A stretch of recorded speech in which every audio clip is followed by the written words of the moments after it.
and to help team departments and organization. Oh, I forgot I have a little slide about myself.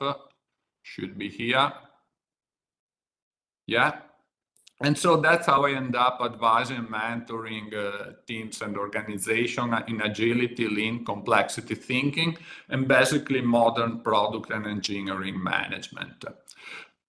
What is interesting talking about today's presentation is this acceleration of technological innovation and also our turbulent world with a lot of crises that we faced during last years. And because of this, I started to face some kind of elusive problems, kind of problems that are ambiguous, kind of problems that are not always clear until after you have developed working solutions, problems that shift, change, and even after you think you solve them, they come back and you constantly have to pay attention to them. And I'm not being the only one having to deal with this elusive problem, but many people in their life, at work, in teams, and in organization have to deal with them. So here we are at the topic of this session. I'm trying to invite you to be my thinking partner around this question. Given all these elusive problems, do we need a new philosophy of work management and leadership or not? And I have condensed some ideas in a short video, 10, 12 minutes video that I'm going to show to you. And let's see what comes up into your mind. And later we talk about that together. What are your thoughts, stories, example, comment, and reflection? Pay attention. You may need to control your audio on your computer. It may go up or down. But yeah, let me share the video and let's start.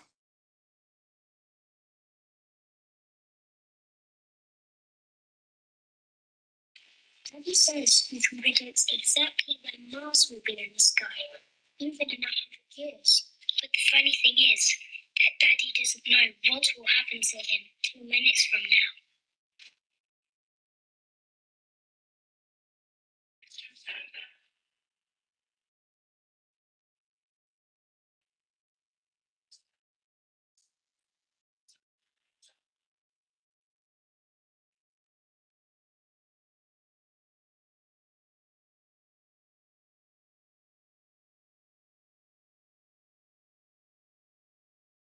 Leaders like engineering, product and business managers and CTO nowadays have to grapple with elusive problems and opportunities.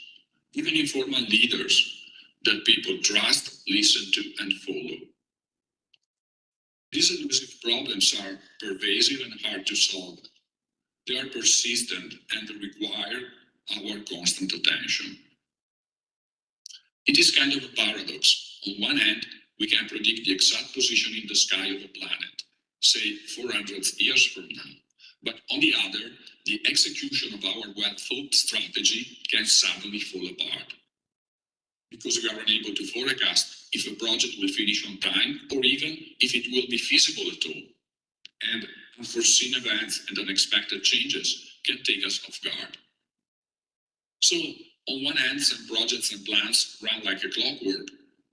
On the other, some remain elusive like clouds. Elusive problems have been around for ages. We call them Gordian knot, wicked problems, VUCA world, more recently complexity. And now they're more frequent and widespread than ever.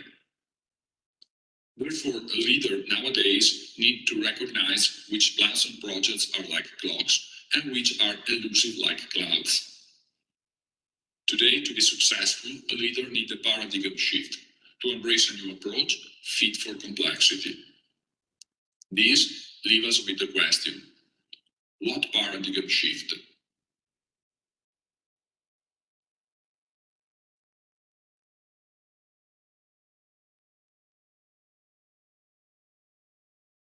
Today, leaders tackling elusive problems and opportunity need a new paradigm shift to embrace an approach that is fit for complexity.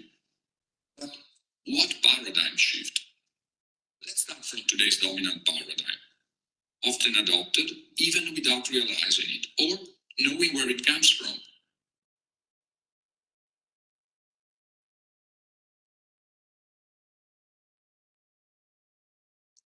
Today's dominant paradigm stems from the second industrial revolution of the late 19th century, in the age of electric-powered assembly lines and mass production. It has evolved over time while remaining deeply rooted in its principles. It is predictive, prescriptive, process-centric, generally static, transactional and retributive, mechanistic. From a scientific point of view, it is deterministic and reductionist. It has brought us combustion engines, modern medicine, semiconductors, and much more. It is known as Fordism and Taylorism.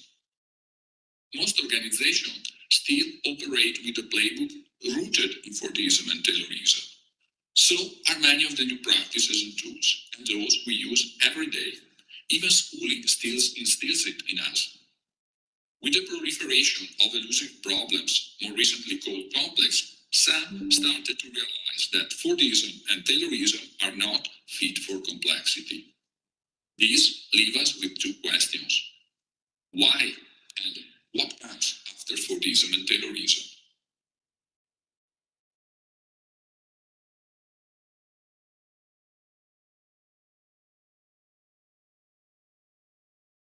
Fordism and Taylorism, fit for complexity, collapsed under the weight of knowledge work, the digital revolution, and the information age, and got replaced.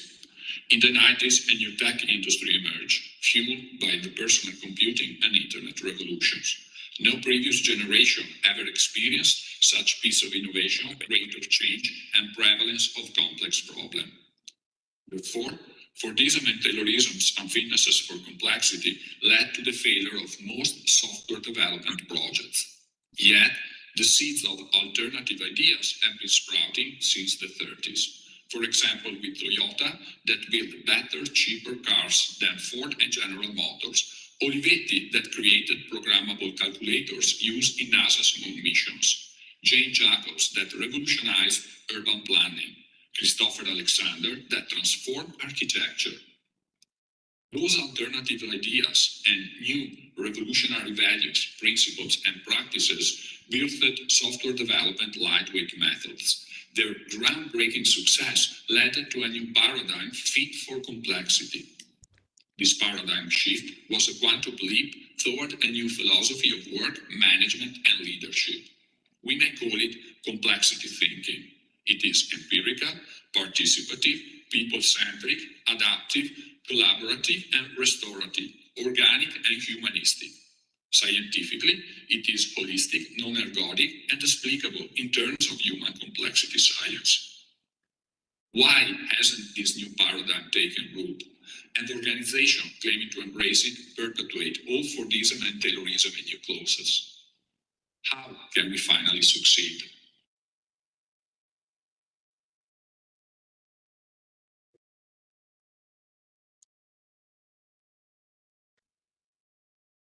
Despite the prevalence of complex problems and opportunities, complexity thinking as a new philosophy of work, management, and leadership remains largely overlooked. How can we embrace complexity thinking to benefit our industry, profession, and the community? Beyond the typical hurdles of any social change, human nature can hinder our ability to embrace complexity thinking, with our innate aversions to uncertainty, ambiguity, and unknowns, and our deep-seated desire for a simple and convincing narrative, certainty, and control. However, from our human nature also come the innate abilities to tackle complexity, like when we apply abstract values and principles to real-life situations, reconcile inconsistencies between two value systems, navigate the traffic in a big city, or navigate social situations ambiguities, manage conflicting emotions and reach clear decision, manage being a parent, live in an extended or combined family. On top, we all recently experienced a poly crisis. Brexit, COVID, the Ukraine war, the Gaza-Israel conflict, the Red Sea crisis, and more. As a training ground, this strengthened our ability to endure everyday's complexity. So, what else must we do to unleash complexity thinking in our workplace? First, to use our innate abilities at work, we need organizations that inspire employees to freely express all their humanity and bring their creativity, talent, and full self at work. Second, to overcome our innate aversions, leaders need to champion new behaviors and principles aligned with the complexity thinking. This leaves us with the question: which new behaviors and principles leaders need to champion?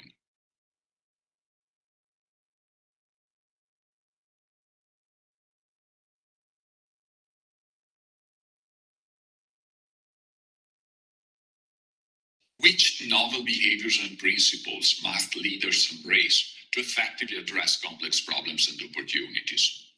Our greatest strength is our inherent predisposition to complexity. We are indeed the most adaptable element of any organization. On the other hand, the weaknesses we must overcome are the legacy of Taylorism and Fordism and the...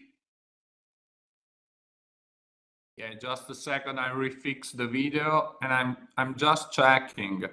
Do you hear audio is good? Okay, let me start again. Let me share again.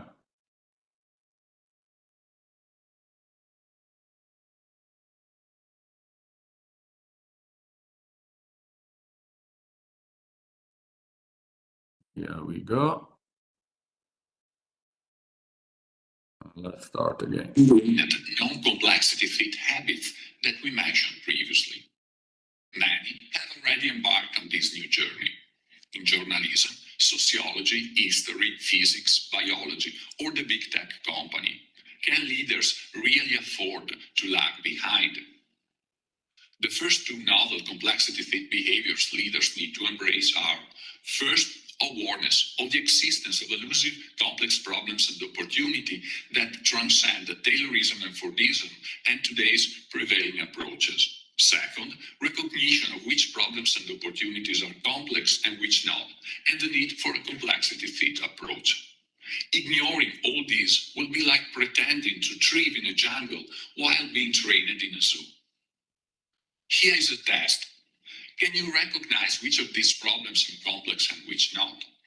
Purchasing a popular t-shirt on Amazon, or crafting a bespoke wedding dress, purchasing a spare part for your road car, or crafting a car's part for a Formula One top team. Here are a couple of hints. We can unfold an origami and learn how to make one. Disassemble a clock to understand how each part makes it work. However, we cannot disentangle a cloud from the sky or an intricate tunnel system of an ant nest.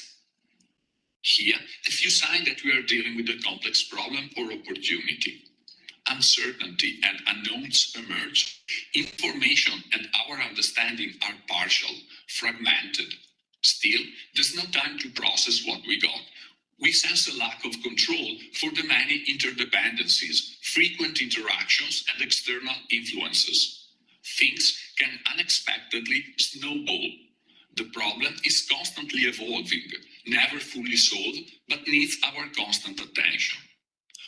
What are the other complexity fit behaviors leaders must embrace? Leaders like... Okay. I think the part of the video that I wanted to share is this one. And the things that I will ask you to think about is what kind of elusive problem are you facing in your life, at work, in your team, or in your organization. During the video, I kind of used the terminology of projects that are kind of like clocks. They work like a clockwork, or you can understand them like you can understand the clock, or instead problems or projects that are more like clouds, hard to understand. So I will ask you to think about if you are facing some of these elusive problem at work, if you have some example in mind, and how you approach them in your team and your organization, what worked, what not, if you want to share that. And what is your opinion? Do you think that your team and your organization is approaching this kind of problems in a way that is effective, or do you think we need a different paradigm? I want to give you some time to think about comments and questions that you want to make. I see there is Slido available, so you can add the questions and vote a question or comments or things you want to share with everyone. And while I give you some time, so I put on screen a slide with that are comparing traditional paradigm and this new philosophy that I'm kind of talking about, a philosophy of work management and leadership. So I give you some time to add and vote a question, comments, or anything you want to discuss. I will bring you on video if you want, or audio, and we talk about that together.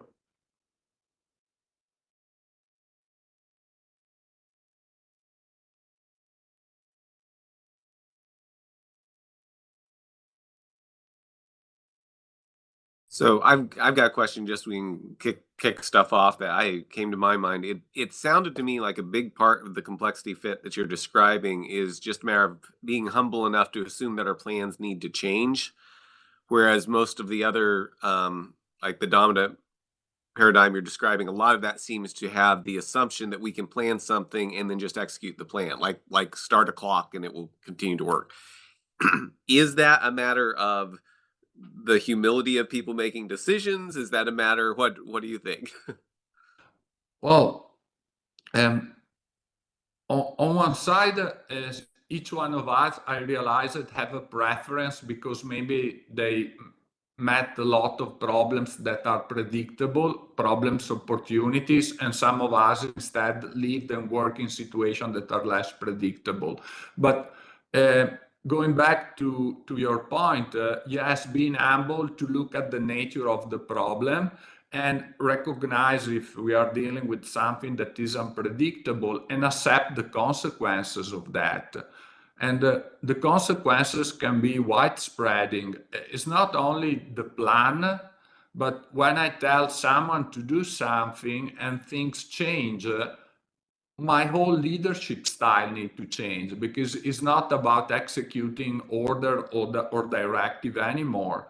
And making agreement with customers, making contracts. How can I make a promise to a customer when there is no certainty on the outcome because we are building it together and we don't know if we will be happy at the end? And when something goes wrong, what can I ask to people in terms of delivery when there is uncertainty and we don't even know if what we are asking to them is possible or feasible within budget and time constraint, and if in the end will fit the real need because the problem is shifting or we have not understood that. So there are a lot of things that change.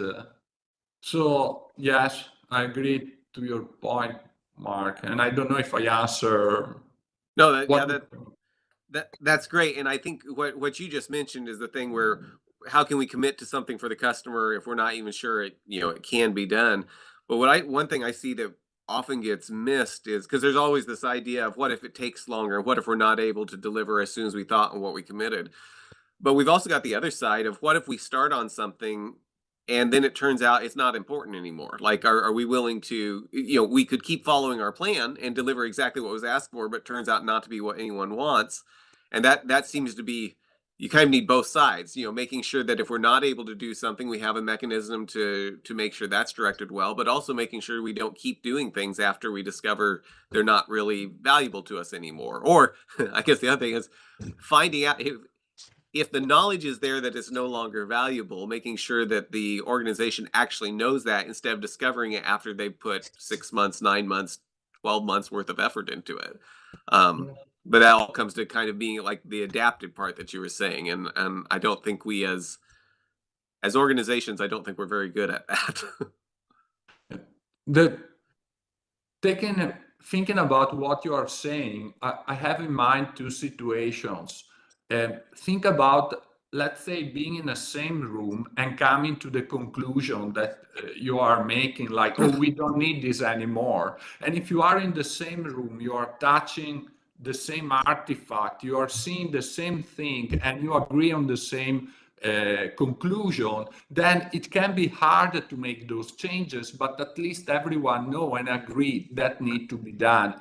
Imagine if something is not in the room, is not have a different understanding of the current situation and what they may think about someone wanting to stop what has already been agreed, planned, committed.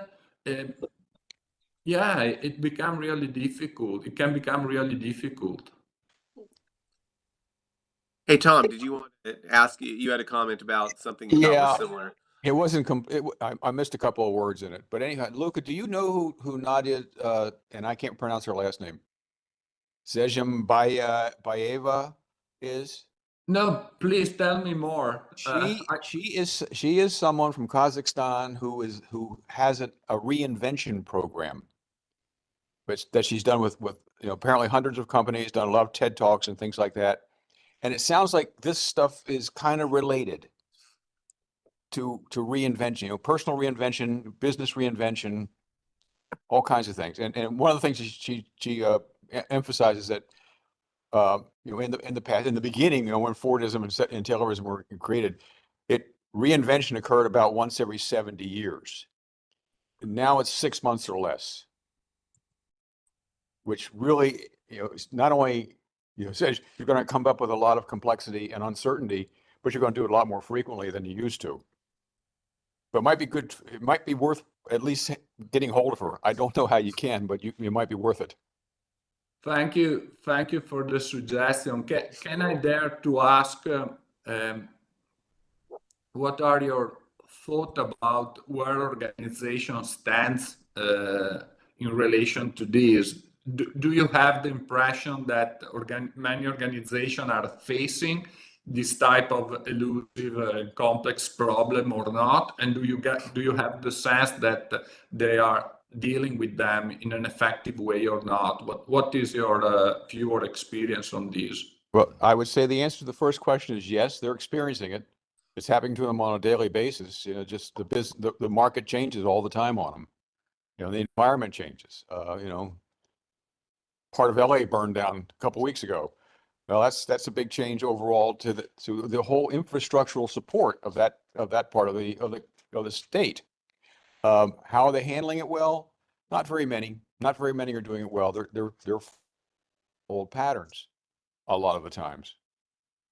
Well, thank you for sharing, Tom. Thank you very much, and also for the suggestion that I see Mark shared the LinkedIn link for the lady I think you mentioned, or the man, I don't know. Tom, is that who you're talking about? Not, where is it? In chat? Yes.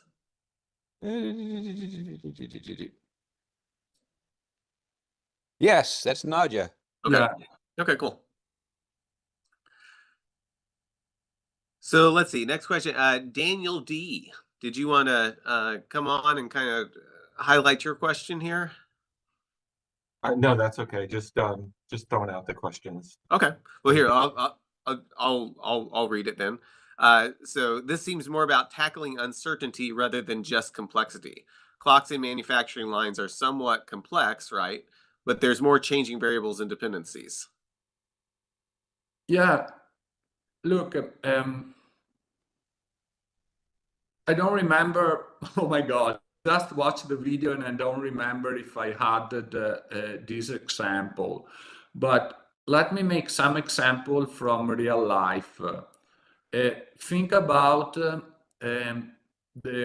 sometimes uncertainty or social complexity when we meet people. Like here, we are talking, we never met before, and we don't know each other, and it's kind of difficult and ambiguous. Would you like me? Would you like what I say? Would I like you? Would I understand you? Do you have a common background? It's an ambiguous situation. We manage to deal with that. Think about another social situation where a lot of people is involved, combined or extended family with history. We also have history in the more traditional families, and then something happen and have repercussion and maybe have history that remain there. And there are a lot of interdependencies, and simple action can snowball and create effect. So basically, Daniel, I'm telling that on top of uncertainty, there is a degree of interdependencies where actions may lead to unpredictable results. And there is that example that I mentioned that we can predict the planet. Do you remember the video at the start? There are things in our life where using the right equation, we can predict things 100 years from now. And then there is life, and we cannot predict how human, customers, or the market will interact. Does this make sense, Daniel? Does this answer expand a little more on the point you were pointing out? Yeah, thank you, Luca. Appreciate it. And another aspect here too is the differentiation between complexity and complicated. And the way I've heard it explained, I usually get these mixed up, but something that's complex means you don't know what it's going to do. It's hard to tell what it's going to do. Something that's complicated may be hard to understand, like a very complicated watch. It has many complications. I mean, it's even called that, but it's not difficult to predict what it's going to do once you understand it. And so maybe some of that is the differentiation between complexity and things being complicated, because you can have a very complicated system that's very easy to predict what it's going to do, and it always does the same thing. But you can have something like a double-hinged pendulum you can look at a double-hinged pendulum and see exactly what it is. It's not like you're trying to figure out what all the parts are, but it's going to be nearly impossible to actually predict what it's going to do. It's very difficult to predict. Yeah, maybe that's where I was kind of getting off track, right? No, but I think that's an important thing to differentiate between, because otherwise I think if we assume it's the same thing, we may not properly assess what type of system we're dealing with. But And great Daniel, idea. sorry, can I ask you, Daniel, what is your experience? Do you see those kind of complex or elusive problems in your daily work? Is something that you experience more often than not, or? Yeah, and I think it comes down to those changing variables, and especially when you get a lot of different dependencies involved within a project, and then I think it makes it a lot harder to adapt at that point. So. Well, thank you for sharing your experience. Thank you, Daniel. Thank you. Hey, Lucas, let's hear what you've got to say. Yeah, it's a budding thought in my head. Certainly not well built out. It's just something that popped up in the span of a couple seconds. But I was thinking maybe it's misalignment of values as well. Perhaps a company is trying to maximize profits, cut as many costs as possible, whereas a user might want like a beautiful experience. They want something that's very usable for them, easy to, use on a regular basis. So I'm thinking that maybe in the pursuit of maximizing profits, that's where we're wanting to calculate out every possible scenario. We want to have like the perfect plan. We don't want any additional scope. Instead, we just want something straightforward, as low cost as possible. That's what I was thinking. Yeah. Well, I think I try to do that in my life when I can. I try always to maximize everything, to get the most out of everything I'm involved into. And there's nothing wrong with that. And sometimes there are situations where that's not possible, or sometimes I find there are situations when it doesn't work, and then I'm happy I can use different skills to deal with the unexpected event. And I can tell you a story, because these things change. I was working in Formula One, and I was the company I was working for was in a winning streak. They could predict anything. They had historical data. Formula One races are complex. Every type of a sport competition at the pinnacle is complex and unpredictable. But they had calculated everything. They had historical data, and the sporting and technical regulation was stable enough, and the performance of the driver was like a robot. The driver that is a human but was constantly performing at the top, that things were predictable, and the company becomes so focused on maximizing profit, maximizing everything. Then when the sporting and technical regulation changed, well, it was changed because it was getting boring. We were always winning, so that's perfectly fine. But every one of us were so used to maximize things that it became everything fragile, and they didn't understand they were not there anymore to compete, while other teams that they were struggling, they were failing, they were getting things wrong and experimenting, they started to get things, their experimentation approach worked better. So my personal lesson on this story is that both reality are there. It's important to be flexible and do the right things in the right situation. Yeah, it's a great experience to share, Luca. And it also reminds me of one of the slides, part of the video that you had shown, talking about like empirical learning being so central to those complex problems, because the more that you do, the more that you experiment, the more that you learn, and you can kind of like use that knowledge as power, as opposed to like trying to calculate everything out perfectly. You can't necessarily do things a lot if you're trying to think through that all the time. Yeah.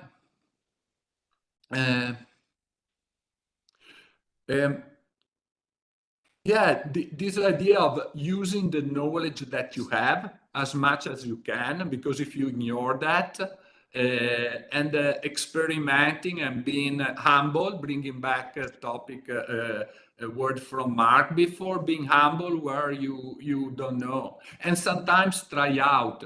So one of the things that I was working in Formula One was race strategy, and now I play table tennis the team version. So I try to predict the formation, or sometimes what to do when we get in trouble for relegation or when we are fighting for promotion. And you really don't know. There are so many variables, but on one side, you try to use the knowledge that you have, try to do the best that you can. On the other side, you prepare yourself for the unexpected, and you try to balance those two things. Thank you for the insights. Yeah. Oh, thank you, Lucas. I say go Mark. I want to follow up on something that you said here. We're talking about the racing, because you mentioned that you guys had the organization had gotten so focused on performance that when massive change came, when they started changing the regulation because you were all winning, it sounded like there were a lot of things that you had optimized but not necessarily made robust. Like, you knew you could do this, this, and this, but since you weren't in a situation where you were losing and failing, there maybe was it a situation where there was lots of failure modes that hadn't ever been exercised because you had gotten so good at doing things, but once you started changing stuff up, you didn't have that institutional knowledge of how to deal with chaos because you had worked really good to make sure there wasn't any chaos? Yeah, I don't know. That's a good question. I don't know. I remember, I'm trying to interpret the story of the whole team and a lot leadership and myself having a fragmented vision of what was going on. But I remember a leader comment at the time that our performance in that situation, I was not at the team anymore at that time, but this leader says not acceptable. And they were fighting to be first, where realistically they should be fighting to be fifth at that time, then third, then second, then first, and not accepting that the situation was changed. That was the most visible problem. And then the other problem that you mentioned, Mark, that those will come next. Are we still able to handle a failure mode, to recover, to learn from it, have an experimental approach? Are we still capable of doing that? But that was not, we were not there. There was not even acceptance that the reality was changed. Interesting. Someone is writing about, is mentioning Kinevin. Yes, the concepts are similar. The theoretical is exactly that, complexity, like in the Kinevin framework. What is different, or where is the angle, is thinking about how organizations think and how hard it is for organization. And that's a question. I have my point of view, but that's a question for your experience. I want to be enriched by your individual experience. How difficult it is for other organizations to accept this different way of looking at problem and handling them in a completely different way, empirical and so on. So yes, to Maureen, I think the person that commented, yes, there is a strong relation to Kinevin, but there is something more in the question here.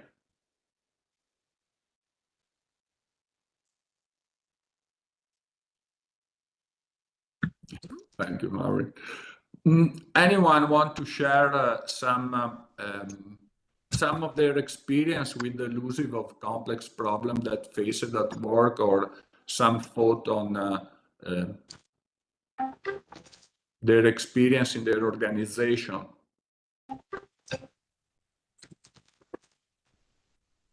So while I wait and I give time thinking about, since this is an agile meetup, right?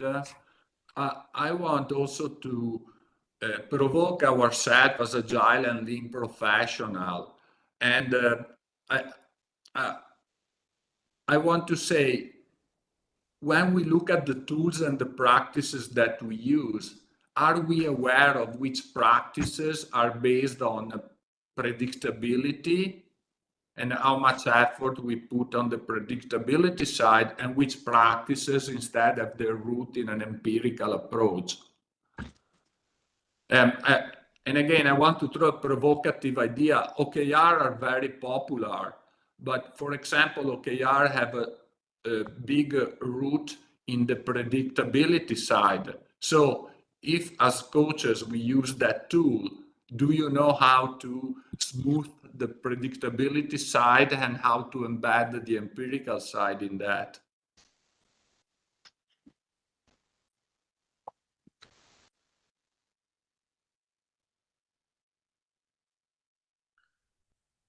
So talk about that a little more, because I don't think I fully grasped everything you were saying with that. So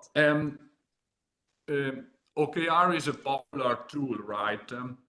And historically, it comes from management by objective.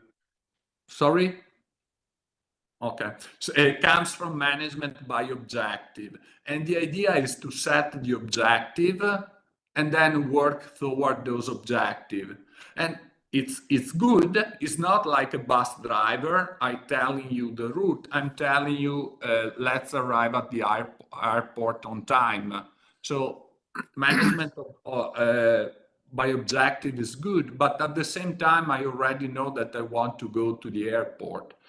If I'm building a mechanical part for a Formula One car, I know that I want to go fast, but that's meaningless. The real objective, we found out while we start working on it.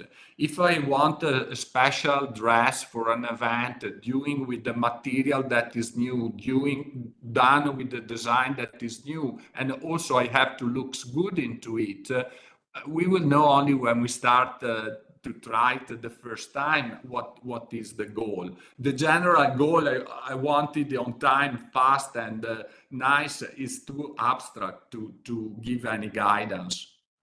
So how do we embed, when in our organization we set goal up front?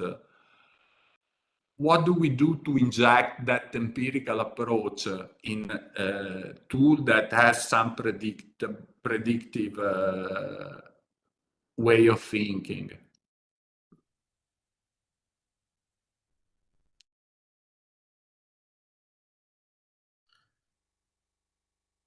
So the thing that comes to mind to me, and kind of tying back to what a little bit what I was saying earlier, is if we if we want to do that and deal with uncertainty, most often work is structured in a way so the only thing that can happen is for scope to grow.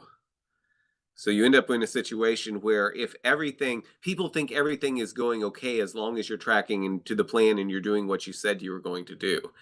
So that gets you into a case to where the only thing that can happen, even if you're doing really, really well, is for the scope to grow and you find something else that you need to do.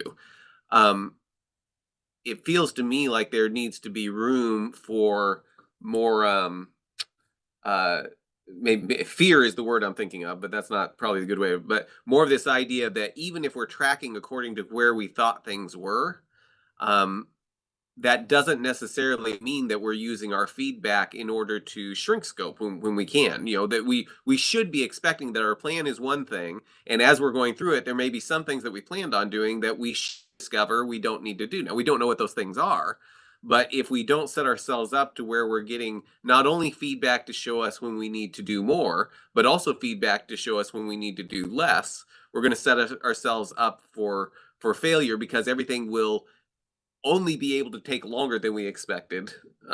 Never shorter, unless we fudged our numbers and tried to pad it to make it long enough that it just happens to work out. But you got to have the tension from both ends. You know, if we discover something else that needs to add to this, or we need to go a different direction that may take longer, we need to have that ability to make that change. But we can't forget, we also need the ability to constrain stuff when we discover something's not. Maybe something still would be, maybe the customer still wants something, but as we get into it, it's like, this may not be worth it to you anymore, and they may deprioritize it. But you've got to have both sides happening. And I see too many organizations that the customer doesn't even want to talk to you as long as they think you're headed on the path. You know, they don't want to come back and say, oh, you know what, maybe that's not as important as we said it was originally, because that's not built into the culture of trying to actually decide what not to do. Yeah, and think about I was thinking about the implication of this. So imagine that you are in a situation where you realize you need to steer the plan, adding things, removing things, or accepting that some of the work that you have done is not giving you or leading you to where you want to be. And when you find yourself in that situation, you have an interesting conversation to have with your client, whether it is the manager or the person that is considered accountable, or is taking your team, considering your team or yourself accountable. And then you have the question, what went wrong? Or has anyone made a mistake? Are we steering because we made a bad decision, or are we steering because the nature of the problem comes with uncertainty, unknowns, and we are in uncharted water? So that is the first question, and for some organization it's difficult, because if they are used to deliver an order on Amazon, every mistake is backed into the cost. Every step that can go wrong as an insurance or some kind of warranty. And if everything goes okay, even in case of a failure, no one will lose money. Everything is backed into the business model, into the margin and everything. But when something like this happens in a software development project and someone risks to lose money, what is the conversation? Do we have an agreement with the client where we both understand that we are going in uncharted water? Have we agreed with the client, with them, what is the next step and what are the possible results, the costs and the possible results?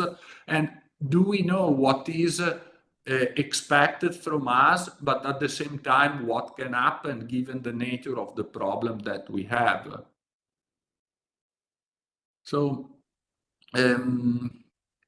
yeah, it's big. When we find ourselves in that situation, a lot of things come into play. And when I was mentioning before the difference from a punitive approach, I consider yourself accountable.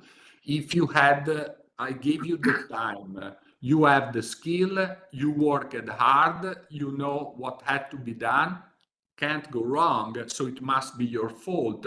Versus we are in uncharted water. We professionally did the best that we could. We worked hard, and still we didn't get what we wanted because the result of our experiment is not the one that we expected. And it's a different type of conversation and a different impact on the way that we agree work, plan work, and organize our journey through the original project. It seems like we have the like if you were to hire someone to build a house or a skyscraper or something, and they came back and worked for many years and came back and said, "Oh, it turns out that design falls over and isn't safe," you know, that would not be that would not be acceptable. Um, on the other hand, if they were to come back and say, "Hey, you wanted to use this type of glass on the outside, so we tension tested it, and turns out that's not going to work," before you've actually bought all of it, that probably is acceptable. And I wonder if some of the risk inherent in what you were describing comes from trying to bite off too big of chunks and doing an experiment over like delivering an entire product, which you may need to do, versus delivering a piece of a product. Yeah, and I will add also the attitude that you mentioned before, the behavior of being open, listening, collaborating. And I hear everyone goes through some home renovation, come up with a lot of uncertainty or unexpected event. When you start to open up, you discover things and things change. And so are you away looking at an Excel and then waiting, like you say, the end, hoping to get what you wanted? Or are you also involved not only making things in small chunk, but also having conversation, being told what are the risks, be involved in the decision where you want to make an experiment or the other, being involved in the decision where this is higher risk, higher reward, but may cost more, this is safer, cheaper, but may last less. So have you been as a customer involved, and have you been part of the decision in steering the experiment so that you can assess? And are you in a situation where you feel that the team that you're working with, the builders that are doing the restructuring or some change in your home, are you in a situation where you can pull out anytime, say, okay, I have enough, I feel this is not working, I don't know if it is because it's too difficult, because we don't understand each other, or because we are just unlucky, but I don't feel this is working. Do I have the opportunity to ask to someone else and try to change something and see if I can make it work? So, or my only chance is to blame you, it must be your fault, because of course it cannot be my fault. Uh-huh. Good points. I think we are reaching close the end of the time. I'm wondering if there is some closing comment or questions. Good. Yeah. Does anyone if you've got a question, feel free to type it in the chat or come off mute and just speak up. And while you're doing that, I will throw a link here. Luca has provided a link to his book on LeanPub with a discount code. So that is right there if you're interested in it. Just click on that link. Any other thoughts? Anything you would like to hear discussed?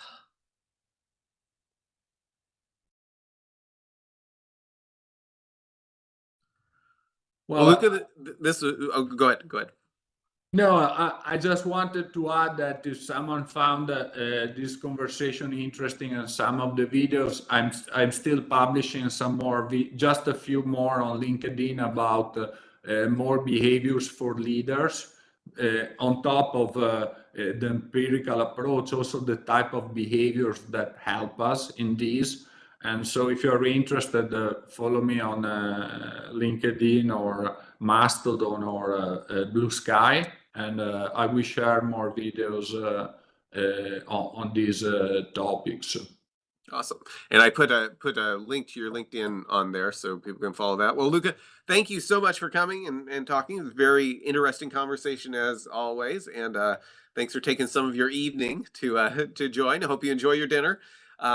But yes, thank you so much for coming, and look forward to track and seeing what else you're putting out there. We'll let everybody know that next week we are going to be looking at genetic programming. We're going to look at how to draw pictures with randomly placed lines. And I've actually got it running over here on my side trying to draw a picture of Abraham Lincoln. So you'll get to see what was successful, what wasn't. But even if you're not deep in technical side of things, I think it will be an interesting look. We're going to try to keep a good mix between technical stuff and just kind of understanding that this is a problem-solving approach that could be used in a variety of situations. So thank you, everybody, for coming, and hope to see you next week. Thank you. Thanks again, Luca. Thank you.